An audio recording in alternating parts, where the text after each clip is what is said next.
Assembly సమావేశాలు నిన్నటితో ముగిశాయి. బడ్జెట్ సమావేశాలని చెప్పుకోవడానికి సిగ్గుచేటు. ఎంత అసభ్యంగా ఉందంటే భారతదేశ చరిత్రలో మొట్టమొదటిసారిగా ఇలా జరిగిందేమో.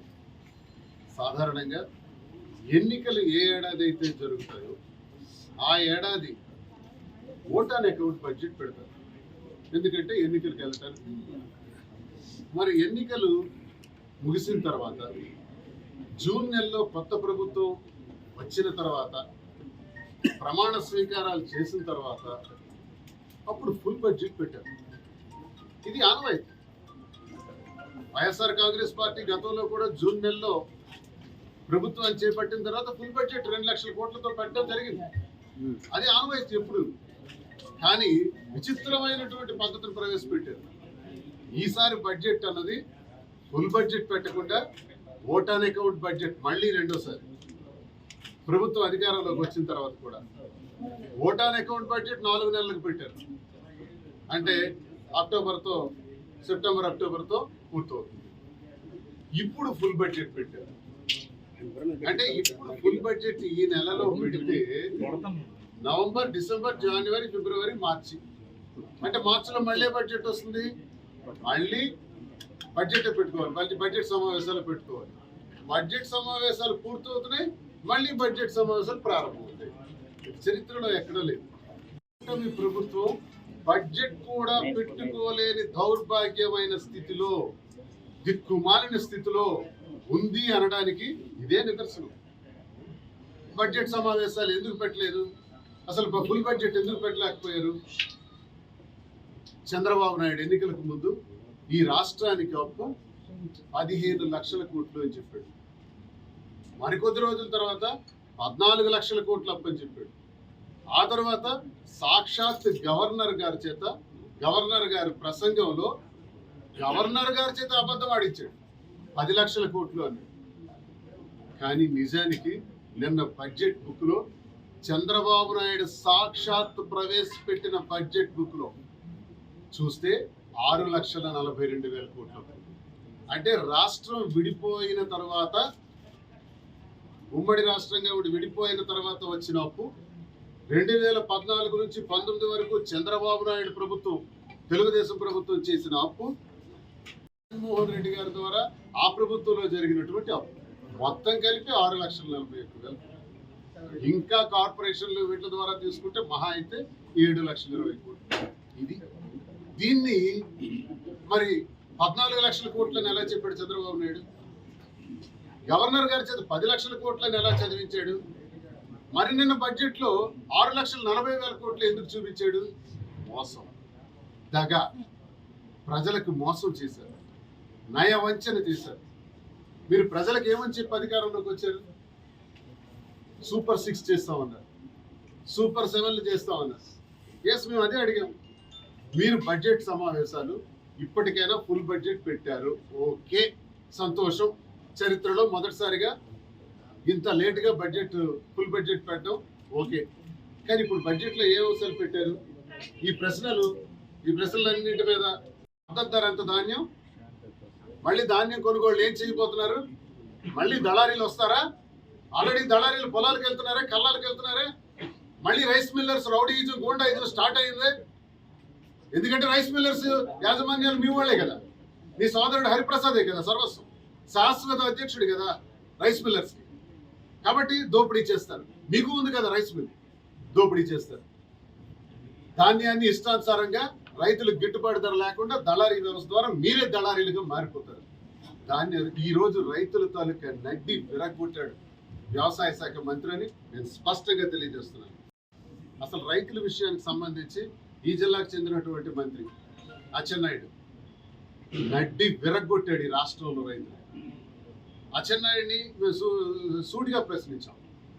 విత్తనం నుంచి విక్రయం వరకు వైఎస్ఆర్ కాంగ్రెస్ పార్టీ హయాంలో రైతు భరోసా కేంద్రాల ద్వారా రైతు భరోసా కింద 13,500 ఇచ్చి ప్రతి ఎకరా కూడా ఇన్సూరెన్స్ కట్టి పంట రుణాలు కూడా ఇప్పించి విత్తనాలు, ఎరువులు, పురుగు మందులు ఇస్తూ కోతలు కోస్తున్న సమయానికల్లా ప్రతి పొలానికి కళ్ళానికి నేరుగా అధికారులే వెళ్ళి ఆ ధాన్యానికి చెక్ చేసి ఆ ధాన్యాన్ని మాయిశ్చర్ టెస్ట్ చేసిన తర్వాత ధాన్యానికి ధర నిర్ణయించి ప్రభుత్వ మద్దతు ధర ప్రకటించి ఆ ప్రభుత్వ మద్దతు ధరతో పాటు హమాలీలు ఛార్జీలు యాడ్ చేసి ట్రాన్స్పోర్ట్ ఛార్జెస్ కూడా యాడ్ చేసి అన్ని ఇవ్వటం గోనె సంచుల ఖర్చులు కూడా యాడ్ చేసి ప్రతి రైతన్న అకౌంట్లో వేయటం జరిగింది. ఇప్పుడు సాధారణంగా ఈ దేశ చరిత్రలో 1964 నుంచి చూసుకుంటే ఈరోజు 24 అంటే 60 సంవత్సరాల చరిత్రలో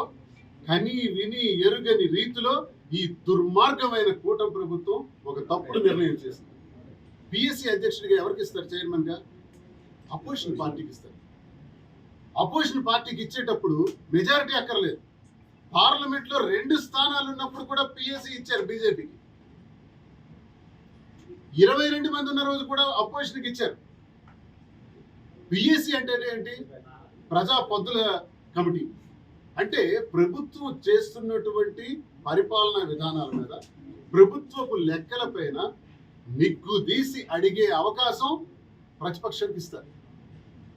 ఒక పెద్ద సీనియర్ నాయకులు పెదిరెడ్డి లాంటి వాళ్ళు నామినేషన్ వేస్తే దానికి అక్రమంగా ఎన్నిక జరిపి పెదిరెడ్డి గారికి పిఎస్సి ఇవ్వడానికి ఇష్టం లేక, అంటే ప్రతిపక్షానికి ఇవ్వాలి. ఇక్కడ పెద్దిరెడ్డి రామచంద్రారెడ్డి గారు కాదు, ప్రతిపక్షానికి ఇవ్వాలి. అది ప్రతిపక్షానికి ఇస్తేనే ప్రశ్నలు వస్తాయి. కూడా మేము ఒక పోర్టు తీసుకొచ్చాం. 25,000 మంది నిరుద్యోగులకి ఉద్యోగ కల్పనకు చేయడానికి మీరు ఎప్పటి నుంచో చెప్తున్నారే భావనపాడు పోర్ట్ అని. భావనపాడులో నిర్మాణం సాధ్యం కాదు, మూలపేటలో అయితే అవుతుంది. భావనపాడులో 2 గ్రామాలు అక్కడ R&R ప్యాకేజ్ కింద మార్చాలి, సంఖ్య ఎక్కువ ఉంది. అదే మూలపేట విష్ణు చక్రం గ్రామాలు తీస్తే 600 పీడిఎఫ్లతో అక్కడ పోర్టు నిర్మాణం చేయొచ్చు. భూమి కూడా 1250 ఎకరాలు. మీరేం చెప్పారు? చంద్రబాబు నాయుడు, అచ్చెన్నాయుడు, ఇదే రామ్మోహన్ నాయుడు ఏం చెప్పారు? భావనపాడులో పోర్టు కావాలంటే 15,000 ఎకరాలు కావాలన్నారు. ఎవడబ్బా సొమ్మని 15,000 ఎకరాలు మీరు కావాలని ఆ రోజు భూసేకరణ ప్రయత్నం చేశారు.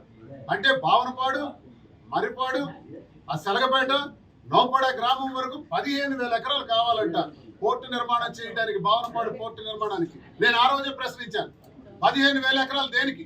ఈ ల్యాండ్ బ్యాంక్ ఏం చేయబోతున్నారు? విశాఖపట్నంలో 1,600 ఎకరాల్లో పోర్టు ఉందే, ముంబైలో 2,200 ఎకరాల్లో పోర్టు ఉందే. భారతదేశంలో ఏ పోర్టు చూసుకున్నా కనీసం 2,500 ఎకరాలకు దాటలేదే. మీరెందుకు 15,000 ఎకరాలు అడుగుతున్నారని ప్రశ్నించాను. ఈ రోజు వైఎస్ఆర్ కాంగ్రెస్ పార్టీ నేతృత్వంలో, జగనన్న నాయకత్వంలో, జగనన్న ముఖ్యమంత్రిగా 1,250 ఎకరాల్లో మాత్రమే మూలపేట పోర్టు తీసుకొచ్చాం. దొంగలందరూ ఇంట్లోనే ఉంటారు. ఆ దొంగలోనే ఒక దొంగకు చైర్మన్. ఇంకా దొంగతనం గురించి మాట్లాడతాడా? ఇది దుర్మార్గం. ఏమంటే ఇలాంటివి ప్రశ్నిస్తాం కాబట్టి, ఇలాంటి మాట్లాడతాం కాబట్టి మా మీద తప్పుడు కేసులు పెడతారు. నేను అడిగాను, శ్రీకాకుళం జిల్లాకి కేంద్ర మంత్రిగా ఉన్నాడు రామ్మోహన్ నాయుడు, ఓకే, వ్యవసాయ శాఖ మంత్రిగా ఉన్నాడు అచ్చెన్నాయుడు. 5 నెలలు అయిపోయింది, 6వ నెలలోకి వచ్చాం. ఏంటి మీరు చేస్తున్నారు? మా ప్రభుత్వం అధికారంలోకి వచ్చినప్పుడు 2.5 ఏళ్ళు కరోనాతో నరకం అనుభవించాం. కరోనా సమస్య నుంచి బయటపడుతూ కరోనాకి ముందే 19వ సంవత్సరంలోనే అధికారంలోకి వచ్చిన 3వ నెలలోనే అమ్మఒడి, రైతు భరోసా, జగనన్న విద్యా దీవెన, జగనన్న వసతి దీవెన. శ్రీకాకుళం జిల్లాలోని 75% నిరుద్యోగులకి ఆ పోర్టులో ఉద్యోగాలు కల్పించాలని గట్టిగా చెప్పాం. చెప్పి పోర్టు నిర్మాణంలో ఏప్రిల్ 1923వ సంవత్సరం ప్రారంభిస్తే ఎన్నికల నాటికి షిప్ తెస్తామన్నాం, తెచ్చాం. 75% పోర్టు నిర్మాణం పనులు పూర్తి చేశాం. ఈలోగా ప్రభుత్వం మారింది. ఇప్పుడు మీరు అధికారంలోకి వచ్చారు. చెప్పు, ఎప్పుడు పోర్టు పూర్తి చేస్తాను? ఎప్పుడు మూలపేట పోర్టు నిర్మాణం పూర్తి చేసి జాతికి అంకితం చేయబోతున్నారు? 25,000 మందికి ఉద్యోగాలు ఇవ్వాలి కదా, 75% లోకల్ వాళ్ళకి ఇవ్వాలి కదా, ఇస్తున్నారా? మూలపేట విష్ణు చక్రం గ్రామాలకి R&R ప్యాకేజ్ కింద ఆ ఇళ్ల నిర్మాణాలు చేయాలి కదా, చేస్తున్నారా? వాళ్ళకి ఎప్పుడు తరలిస్తే ఎప్పుడు వాళ్ళకి బంగారం లాంటి భవనాలు కట్టిస్తాం?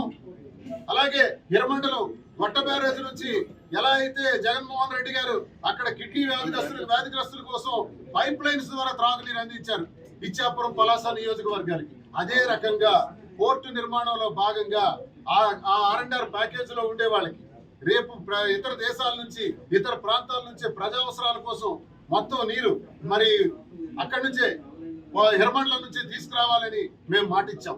తెస్తామని ఏర్పాట్లు కూడా చేశాం, నిధులు కూడా శాంక్షన్ చేశాం. ఇప్పుడు ఆ నీటిని రప్పిస్తున్నారా? అక్కడ సాల్ట్ వాటర్ ఉంది. ఈ పరిస్థితుల్లో నువ్వేం చేయబోతున్నావు అచ్చెన్నాయుడు క్లారిటీ ఇవ్వాలి. ఎవరో బిడ్డల కంటే ఎత్తేసుకోవటం కాదు. మేము తెచ్చాం పోర్టు, మా జగనన్న తెచ్చాడు. జగనన్న తెచ్చినటువంటి పోర్టుని ఎప్పుడు పూర్తి చేయబోతున్నారు? ఎప్పుడు స్థానిక సమస్యలు పరిష్కరించబోతున్నారు? ఇంకో మాట విన్నాను,